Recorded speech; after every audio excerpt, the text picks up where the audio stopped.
Fiction service et histoire vraie. Il ne faut pas que je me laisse disperser. C'est une expérience qui est tellement importante pour moi. Il faut se forcer à aller chercher l'histoire et la prendre comme elle passe, comme elle arrive, même si c'est très fragile. Le très fragile en question. Là, pour une autre commande qui n'a rien à voir, je suis encore sur ces questions de paysage, de voyage en train. Là, ça fait des mois que je n'ai pas voyagé en train, mais le mois prochain, il va y avoir Marseille, il va y avoir Valenciennes, il va y avoir Yverdon en Suisse. Normal que ça me travaille un petit peu. Le souvenir, il vient de Paysage Faire. Alors vous savez, ça remonte. Je suis obligé de raconter un peu ma vie à chaque fois. C'était 1998 par là, mais ça a duré pendant au moins 2-3 ans.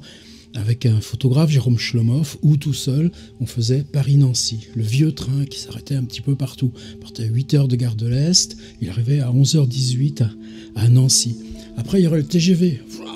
Là, ça faisait plus qu'1h30. Mais alors moi, parce que j'étais fasciné par ces paysages, ces villes, cette façon de traverser les villes par derrière, je prenais des notes dans un petit carnet noir. Et puis ensuite, ces notes, à un moment donné, je les ai envoyées à Gérard Bobillet, à Verdier. À l'époque, on s'entendait vraiment formidablement. Et c'est devenu un livre, Paysage Faire. Mais cette expérience, pour moi, elle n'était pas finie. C'est Luciano Rigolini, à Arte, qui l'a accueilli. Il avait une émission qui s'appelait La Lucarne. Oh, ça passait de minuit à 1h du matin, dans la nuit du samedi au dimanche. Ça pouvait être confidentiel, mais au moins tu avais les moyens de travailler. Et il n'était pas tendre avec les gens qu'il prenait pour le travail, dans les questions qu'il posait. Et puis, quand le film a fait 1h20 et qu'il s'agit de le réduire à 50 minutes, on ferait autrement maintenant. Par exemple, je me souviens de toute la blancheur d'une usine à chaux, en plus dans un paysage de neige.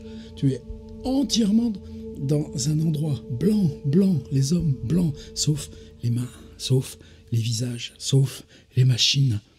Alors, on était resté une journée. Alors aujourd'hui, on pourrait avoir le film des 52 minutes, et puis tout d'un coup, la séquence de l'usine à chaux, et ainsi de suite, ou des longs interviews, une salle de bal qui défilait à un moment. Et moi, chaque fois, je prenais, il y avait une mobilette devant le bistrot, il y avait etc. Il y avait le nom qui s'effaçait. Alors, pour le film, avec Fabrice Cazeneuve et un caméraman, Pierre Bourgeois, il y avait le monteur à côté. On refaisait le même voyage, mais moi, je leur disais, tac, attention, à l'approche, si, le bistrot de Fougue. Après, à Nancy, c'était ça qui était merveilleux. On louait une voiture et on revenait à Paris, mais en s'arrêtant dans les endroits qu'on avait repérés. C'est-à-dire que là où toi, le train te montre un endroit, et ça passe, ça défile, bien là, tu te retrouves à Vitry-le-François, là où toi, tu avais vu le cimetière, que les allées du cimetière correspondaient aux poubelles qui étaient au bout, et puis derrière, il y avait quoi? Les portes des immeubles. Tu te retrouves à monter l'escalier de l'immeuble, à frapper aux portes, et la première porte à laquelle tu frappes, au 4e étage, tu t'aperçois que la personne porte le même nom, Cazeneuve, que l'ami réalisateur qui est là, juste avec toi. C'est dans ce trouble qu'on a travaillé. Oui, c'est question du voyage et du fantastique, alors que simplement tu prends quoi? Tu prends le réel. Il y avait un endroit qui, pour moi, m'évoquait au plus près ce rapport du réel qui tout d'un coup devient comme celui d'un conte. C'était encore dans ces endroits-là. Pagny-sur-Meuse, ça s'appelait. Une toute petite gare, mais en fait j'ai compris après parce que la gare est à l'écart de la ville, parce que la ville est sur son fleuve, tandis que la voie ferrée passe à l'arrière. Et la voie ferrée passe dans un long tunnel. Alors on l'entend bien, même auditivement, puis cette sensation du noir. Et tu sais que quand tu vas sortir du tunnel, ça y est, tu seras dans l'orbe de Nancy, la grande agglomération qui va petit à petit se faire. Et quand tu sors du tunnel, la voie est en courbe, on est dans une sorte d'encaissement étroit, et tu passes devant cette petite gare, et puis ensuite, le paysage se refait. Mais là, pour moi, tout ce qui revenait, c'était ces paysages, vous savez, Charles Dickens, l'embranchement de Mugby. Ça, c'est dans les contes de Noël ou les nouvelles, je ne sais pas, mais tout d'un coup, cette perspective du train avec une voie qui bifurque devient la mise en question du réel et l'irruption du fantastique. Et chez Kafka, il y a de la même façon souvenir du chemin de fer de Calda. Vous savez, un personnage qui est là pour accueillir le train. Il y a un passage à niveau à manier, mais le train, il est bien rare. Et puis, une fois par an, il y a un inspecteur qui vient. Cette fois, l'inspecteur va venir. C'est dans la poétique du voyage en train, je pourrais multiplier les exemples. Ça fait partie de nous. On cherche dans chacun de nos voyages ce moment d'échapper au réel. Alors, dans le tunnel de Pagny, quand le train sort, passe devant la gare, j'avais chaque fois remarqué, comme j'étais sur le qui-vive avec mon petit carnet, qu'une grande silhouette longiligne, un homme un peu sec, dont je ne voyais pas le visage, parce qu'il y avait la casquette réglementaire, sortait du petit bureau et venait voir passer le train. Il en passait pas tant, peut-être que c'était le train de 10h45, que lui, à 10h45, sortait de son bureau pour vérifier le passage du train de 10h45. Alors, dans le film, à Cazeneuve, je lui avais dit, on va aller à Pagny-sur-Meuse, on va aller frapper au bureau de la gare et on va voir si ce gars y est. Et il y était. Alors on demandait si on voulait, s'il acceptait qu'on l'interviewe. Je me souviens plus s'il a voulu. En tout cas, je sais qu'on avait sa voix. Donc on a filmé avec des objectifs très longue focale le tunnel. On a vu justement sortir un train. On a filmé le long passage du train.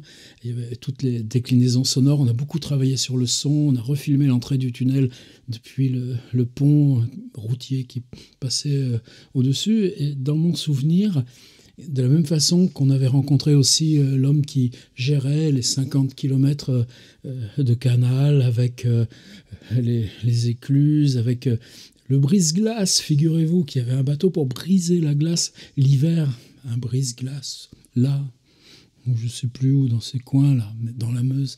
Et je crois qu'on avait gardé la voix de cet homme, parlant du tunnel, redisposant les lieux. Alors évidemment, dans ces cas-là, tu dois toujours faire signer une autorisation d'utilisation de l'image. Et par politesse, tu dis, quand le film va être diffusé par Arte, La Lucarne, bien sûr, on vous prévient. Et je me souviens que sur son bureau, il y avait une petite boîte avec des petites cartes SNCF. Vous avez des cartes réglementaires, donc des cartes toutes simples, des petites cartes visite, mais réglementaires. Carte SNCF, et puis gare de Pagny-sur-Meuse. Et lui, sur cette petite carte réglementaire, mais ça m'avait frappé la façon dont il faisait par réflexe. C'est-à-dire, tu prends une carte, tu rajoutes ton nom, est-ce qu'il a rajouté même un numéro de téléphone, probablement, et puis il te donne la carte. Il n'y avait rien, sauf que la mention manuscrite de son nom figurait sur la carte. C'est tout, c'est normal. Je gardais tout ça dans mon petit carnet noir. Et puis ensuite, le film a duré. Enfin, c'est évidemment... Alors évidemment, le temps de préparation, de fabrication d'un film, il y a du temps qui passe. Et c'était au moins 2 ans après. Je refaisais ce voyage Paris-Nancy pour autre chose. Et en passant dans le tunnel, tout d'un coup, il y a la réminiscence. C'est-à-dire ce souvenir que, autrefois, 3 ans, 4 ans avant, ce qui m'avait frappé, c'est qu'à chaque fois que le train sortait du tunnel, il y avait cette silhouette longiligne sortie du bureau de la petite gare marquée Pagny-sur-Meuse, qui regardait le train passer parce que c'était le train de 10h45. Et dans mon carnet, je découvre que j'avais toujours cette petite carte avec le nom. Alors dans les TGV, évidemment, vous savez que les fenêtres ne s'ouvrent pas. Mais là, c'était les vieux trains corail. On pouvait ouvrir petit vasistas, une petite chose là, qui faisait de l'air dans les compartiments ou dans les salles avec les sièges. Et qu'est-ce que je vois? Le train sort du tunnel et la silhouette longiligne était là, devant le bureau, à regarder passer, un par un, les wagons.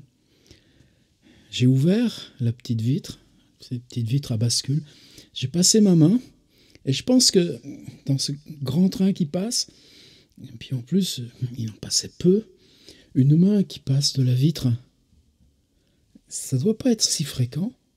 Et j'avais lancé la petite carte qui est partie au vent. Je pense que dans ces moments-là, tu vois, ce papier qui part, qui est lancé, tu peux te dire, celui-là, mais tu vas voir ce que c'est ce papier. Vous savez comment Agatha Christie peut en jouer le train de 16h45 ou 17h25, je sais plus, un des plus formidables Miss Marple. Alors ensuite, j'ai toujours gambergé à ça. Que forcément, une fois le train passé, cette main qui avait lancé un papier, il est allé la ramasser. Il l'a trouvée, il s'est baissé, il l'a prise par terre, il l'a sortie, dépliée. Et ce qu'il a trouvé, sa propre carte, avec son nom. Et c'était un geste si banal que comment tu veux, à 2 ans de distance, retrouver à qui tu avais pu donner cette carte. J'en ai jamais su plus.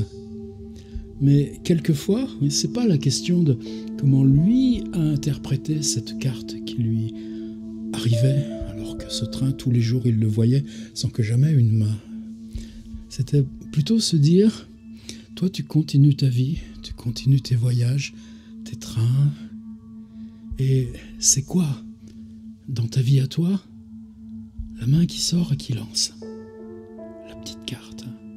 La petite carte qui t'est forcément destinée parce que c'est ton nom qui est écrit dessus et qui est écrit de ta propre main.